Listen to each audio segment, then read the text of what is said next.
Halo semua, Heru di sini dan ini adalah review film Black Widow dari Dafunda. Kalau kamu suka dengan video review seperti ini, silahkan subscribe dan nyalakan lonceng notifikasi agar kamu tidak ketinggalan update terbaru dari kami. Oke, mari kita mulai review filmnya.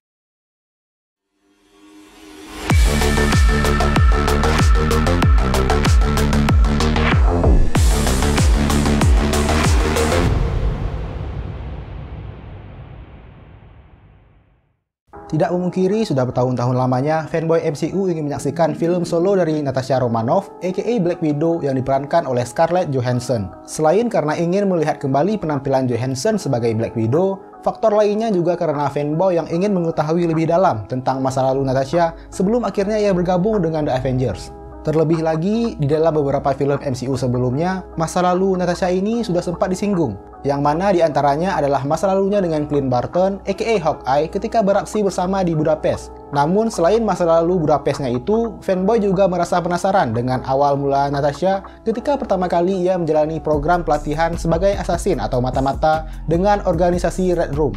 Berdasarkan fakta tersebut, maka tidaklah heran jika seluruh fanboy merasa super hype dan excited ketika mengetahui proyek solo Black Widow ini akhirnya terrealisasikan juga. Namun, apakah film solo perdana Black Widow ini memang sesuai dengan ekspektasi? Black Widow mungkin lebih pas kita labelkan sebagai film action mata-mata ketimbang film superhero. Dan hal ini terlihat sekali dari adegan pembuka masa lalu Natasha yang sedang bersama keluarganya. Spesifiknya pada awal film, kita langsung mendapatkan suguhan yang memperlihatkan Natasha beserta keluarganya yang harus segera meninggalkan Ohio dari kejaran S.H.I.E.L.D.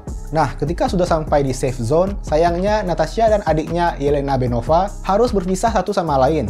Hal ini karena keduanya harus menjalani pelatihan assassin dengan Red Room. Untuk Natasha, pelatihan ini sudah menjadi yang kedua kalinya. Dengan deskripsi adegan pembuka tersebut, maka nggak heran jika sekali lagi gue katakan film ini bagaikan film action mata-mata pada umumnya. Dan kesan ini juga terus terlihat dan terasa hingga akhir filmnya. Berdasarkan pernyataan tersebut, maka gue paham banget jika kalian yang belum atau baru mau nonton filmnya langsung merasakan keraguan yang amat sangat. Terlebih lagi, jika kalian adalah tipe audiens yang memang hanya ingin menyaksikan plot standar superhero MCU yang seperti biasanya. Akan tetapi, melalui review Black Widow ini, bisa gue katakan kalau kamu nggak perlu sekhawatir itu. Karena selain arahan konsep action mata-matanya seru banget, film arahan Kate Shortland ini masih menampilkan elemen khas superhero MCU yang telah kita ketahui selama ini. Selain itu juga, toh penampilan dari aktor-aktornya keren-keren. Hal ini terbukti dengan Johansson yang lagi-lagi sukses membuktikan ke kita kalau Marvel Studio itu memang nggak salah pilih ketika mengcastingnya sebagai Natasha Romanoff. Dan karena sudah 7 kali tampil sebagai Natasha, maka dalam penampilan ke-8-nya ini, Johansson sudah seperti aktor veteran pada umumnya saja. Alias ia sudah tahu betul dengan apa saja yang harus ia lakukan dengan karakternya ini. Rachel Weisz dan David Harbour masing-masing memerankan Melina dan Alexei, aka Red Guardian, juga tampil dengan sangat menawan. Terlebih Harbour yang interversi Red Guardian-nya kerap membuat kita tertawa sendiri ketika menyaksikannya. Namun terlepas dari ketiga aktor tersebut dengan penampilan kerennya, tetap saja bagi gue adalah Florence Pugh sebagai Yelena yang membuat film ini keren banget.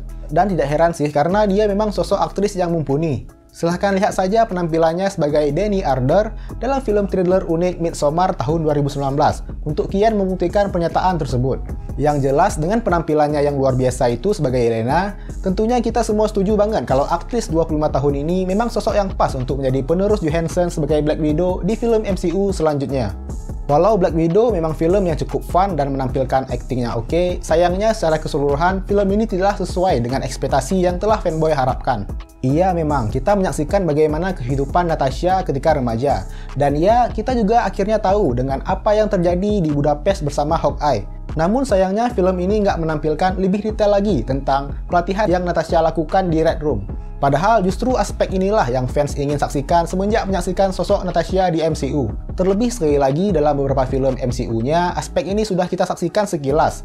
Namun sayangnya apa yang fans inginkan sejak lama itu justru nggak terjadi sama sekali. Selain itu, kekurangan lain dari film ini adalah filmnya yang lebih banyak menampilkan masa sekarang. Sedangkan masa lalu Natasha hanya pada awal-awal film saja.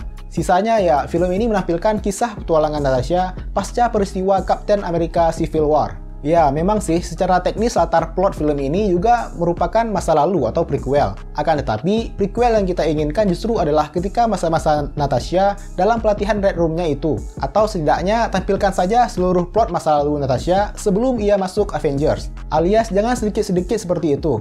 Toh film ini dari awal memang dikonsepkan sebagai sebuah film prequel.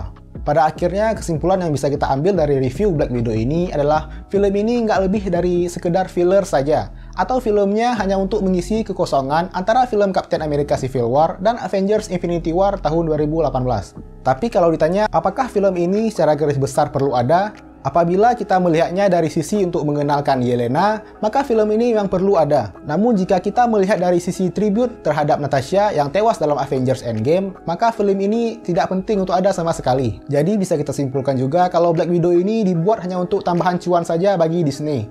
Sedangkan untuk nilai kepentingannya sangatlah minim. Tapi kalau ditanya apakah filmnya menghibur, jawabannya menghibur. Yang penting sebelum menontonnya, kalian yang fanboy MCU tidaklah usah memberikan ekspektasi yang tinggi-tinggi. Oke, mungkin cuma segitu aja review film Black Widow dari Davunda. Dengan Heru di sini, sampai jumpa di video review film selanjutnya.